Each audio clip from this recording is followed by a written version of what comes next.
주님이 뭐라고 그랬어요? 너희 죄가 진홍같이 붉을지라도 뭐와 같이?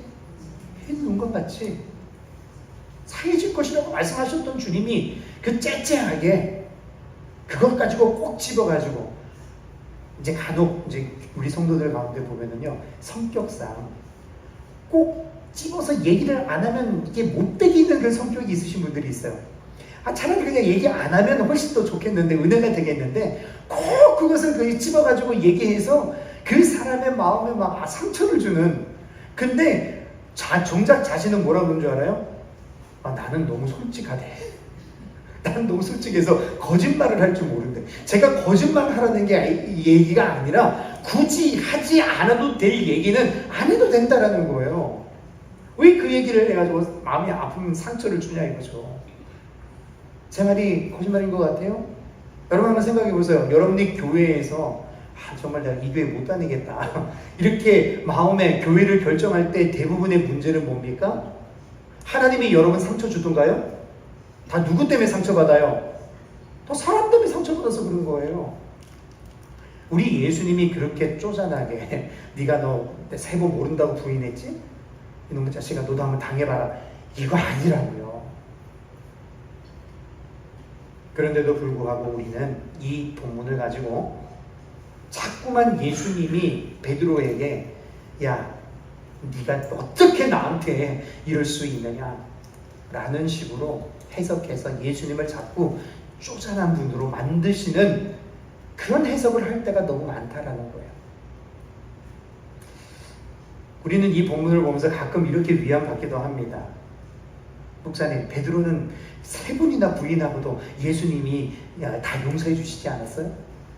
그래도 저는 예수님을 부인한 적은 없으니까 예수님이 우리는 용서해 주지 않겠습니까? 이런 생각이 있기 때문에 이런 해석이 나오는 거예요. 여러분, 베드로한테 예수님이 네가 나를 사랑하냐고 물으실 때 헬라어로요, 그 말이 아가파오라는 말이에요. 아가파오라는 말은 여러분 잘 아는 단어입니다. 아가페라는 말이에요. 아가페가 무슨 뜻이에요? 하나님의 절대적인 언약적 사랑을 얘기할 때 우리는 아가페 사랑을 얘기하죠. 그런데 예수님께서 네가 나를 아가페로 사랑하느냐고 물으셨을 때 베드로가 예수님의 질문에 내가 주님을 사랑하는 줄 주님이 아십니다라고 할 때 그 사랑은 무슨 말이냐면 필레오라는 단어를 써요. 베드로가. 아니 주님이 네가 나를 아가페 사랑으로 사랑하니라고 물어봤더니 베드로가 나는 필레오로 주님 사랑합니다. 왜냐하면 아가페도 사랑이라는 말이고 필레오도 사랑이라는 말이거든. 제가 지금 원문을 그대로 여러분에게 말씀을 드리는 거예요. 여러분 이 필레오라는 말은 여러분이 미국에 있는 많은 지명들 아실 테지만 여러분 아마 제일 잘 아는 지명은 로스앤젤레스, 또요 샌프란시스코, 워싱턴 DC 뭐 이런 지명은 아시겠지만 혹시 필라델피아 들어보셨습니까? 예, 들어보셨죠? 그 필라델피아 할 때 앞에 그 필라 있잖아요. 그 필라가 바로 이 필레오에서 나온 말이에요. 그러니까 이 필레오라는 것은 무슨 뜻이냐면 이것도 사랑이라는 말인데 근데 이 사랑은 아까 아가페는 하나님의 절대적인 언약적인 사랑이라고 그랬는데 이 필레오는 친구와 인간 사이 관계에서의 우정을 주고받는 그런 사랑을 필레오라고 합니다. 그런데 지금 그 필레오라는 말을 베드로가 예수님께 하고 있는 거예요. 그래서 이렇게 해석이 되는 거죠. 예수님이 베드로야, 시몬아, 네가 나를 아가페, 하나님의 사랑으로 나를 사랑하니? 라고 물어봤더니 베드로가 찔리는 거예요. 왜? 지가 한 일이 있잖아요. 그러니까 거기에서 차마 네 그렇습니다 라고 말을 못하는 거예요. 그러면서 뭐라고 얘기합니까? 주님 그렇습니다. 그런데 내가 주님을 사랑하는 주님의 그 사랑은 필레오의 사랑입니다. 주님이 100%의 사랑을 요구하신다면 저는 한 70% 정도밖에는 사랑하지 못합니다. 아주 겸손하게 얘기하는 것 같아요. 그래서 예수님이 다시 물어보는 겁니다. 시몬아, 네가 아가페 사랑으로 나를 사랑하느냐? 두 번째 물어보세요. 그랬더니 베드로가 두 번째도 대답하는데 네 그런데요 나는 뭐의 사랑으로? 필레오의 사랑으로 주님을 사랑합니다라고 얘기합니다. 그러니까 이제 예수님이 베드로의 그 마음을 헤아리시고 이번에는 이렇게 물어보십니다. 세 번째 네가 나를 사랑하느냐 할 때는 아가페라는 말을 안 쓰세요. 뭐라고 물으셨을까요? 그래, 그러면 필레오의 사랑으로 네가 나를 사랑하니? 라고 물어보세요. 그랬더니 베드로가 네, 그렇습니다. 내가 바로 그 필레오의 사랑으로 주님을 사랑합니다. 그래서 그 겸손한 베드로를 주님이 다시 회복시켜 주시고 용서해 주셨다라는 이런 설교 들어보신 적 있으십니까? 안 들어보셨어요? 많이 들어보셨을 텐데 저는 많이 들어봤어요. 제가 어렸을 때. 이 본문을 그렇게 해석을 많이 하셨어요. 그런데 제가 뭐 그렇게 설교를 비판하려고 하는 것은 아니고요. 제가 여기에서 아주 조심스럽게 여러분과 함께 생각해 보고자 하는 것은 그렇게 성경을 해석함에 있어서 단어 하나하나를 집중적으로 설명을 할 때 여러분들에게 설교를 들으면서 여러분이 헬라어가 뭐고 시브리어가 뭐고 잘 모르시잖아요. 그러니까 목사님이 헬라어가 이런 뜻이고 히브리어가 이런 뜻입니다. 이렇게 설명을 하면 여러분들은 다 대부분 뭐예요? 오, 그렇구나. 그냥 그렇게만 알고 목사님이 하는 말씀이니까 다 맞겠지. 이렇게 쉽게 받아들일 일은 아니다라는 겁니다. 왜 그러냐면 물론 단어의 뜻이 중요하지 않은 거 아니에요. 중요합니다. 그런데 그것보다 더 절대적인 성경 해석에 있어서 절대적인 원칙, 제가 항상 강조하는 거 있잖아요. 뭐가 중요하다고요? 흐름, 문맥이 중요하다고 그랬잖아요. 여러분, 문맥을 벗어나서 단어 하나하나 단어의 어원을 가지고 설명하는 방법은요, 굉장히 위험한 해석입니다. 자, 여러분, 제가 예를 하나 들게요. 자, 우리는 교회 안에서 하나님께서 당신을 구속하셨습니다.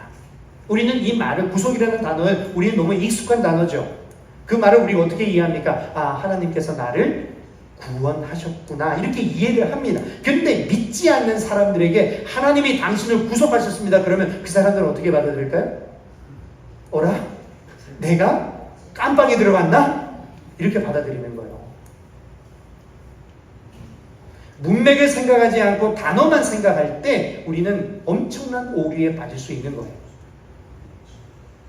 그래서 제가 거듭 말씀드리지만 설교할 때 목사님이 히브리어가 어떻고 헬라어가 어떻고 이럴 때 여러분 아무 생각 없이 오 이러고 계시면 돼요, 안 돼요? 아무 소리 안 하고 보니까 된다는 얘기인 것 같아요. 안 된다고요. 그러면 그런가 보다 하시면 안 돼요. 뭘 보시라고요? 문맥에서 맞는지를 보시라고요. 자, 여러분, 그러면 문맥에서 맞는지 한번 보자고요. 문맥에서 요한이 이 아가페라는 단어와 필레오라는 단어를 어떻게 쓰고 있는지를 한번 보자 이겁니다. 제가 말씀드릴 테니까 여러분이 스스로 한번 판단해 보세요. 자, 요한복음을 보면 요한이요, 자기 자신을 표현할 때 이렇게 표현을 자주 합니다. 예수님이 사랑하시는 제자다라고 자기 자신을 그렇게 자주 써요, 소개할 때. 근데 그때 사랑하는 제자 할 때 사랑이라는 단어를 요한이 어떻게 썼는지 한번 보자고요. 먼저 요한복음 20장 2절 말씀, 여기에서 사랑하시던 할 때 사랑은 필리오를 쓰고 있어요, 요한이. 그런데 똑같은 사랑하시는 제자라는 말이 21장 7절에 나오는데요. 똑같이 예수님께서 사랑하시는 제자라고 했는데 여기에서 사랑은 아가파오를 쓰고 있어요. 똑같은 말인데 그뿐만 아닙니다. 하나님께서 그 아들인 예수를 사랑한다라고 표현할 때 요한복음 3장 35절에 하나님께서 아들을 사랑하사 내가 너를 사랑한다, 이 말은 아가페라는 단어를 써요, 요한이. 그런데 5장 20절에 가면 아버지께서 아들을 사랑하사라고 말하는데 여기서 사랑은 필리오라는 단어를 쓰고 있어요. 그 말은 뭘 뜻합니까? 이 요한은요, 사랑이라는 단어에 아가페라는 단어와 필레오라는 단어를 전혀 차이 없이 그냥 쓴다라는 거예요. 아시겠어요?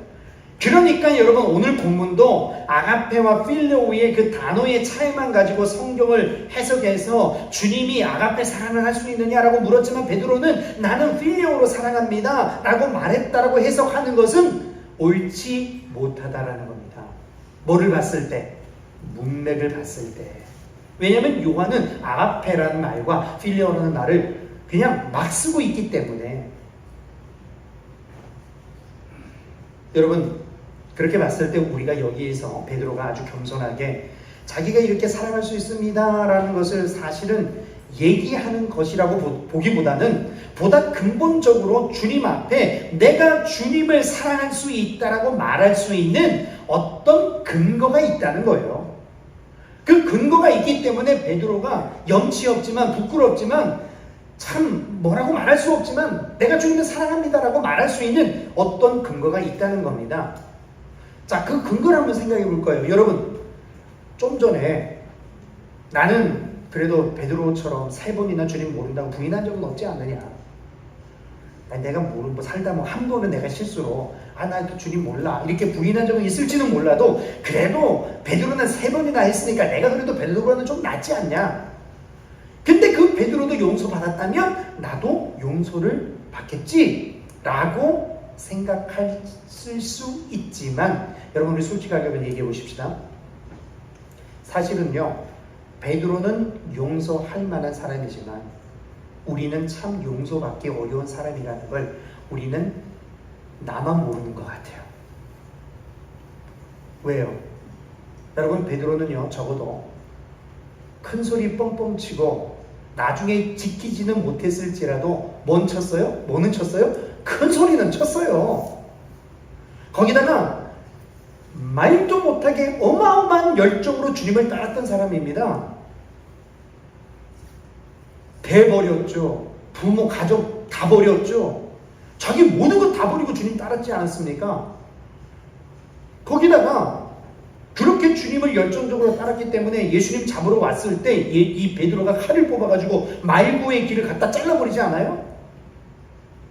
그 정도로 베드로는 주님을 향한 사랑이 있었고 열정이 있었어요. 그럼 여러분 한번 여쭤볼게요. 여러분 그런 용기 있으세요? 비록 우리가 신앙생활이라고 하면서 주님을 쫓아가고는 있지만 주님 잡으러 오니까 곧바로 칼을 빼가지고 그 귀를 떨어뜨린 사람 있습니까? 없습니까?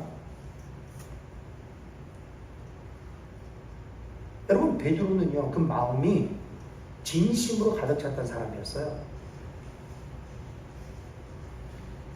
그저 우리가 흔히 말하는 말쟁이만 아니었던 겁니다.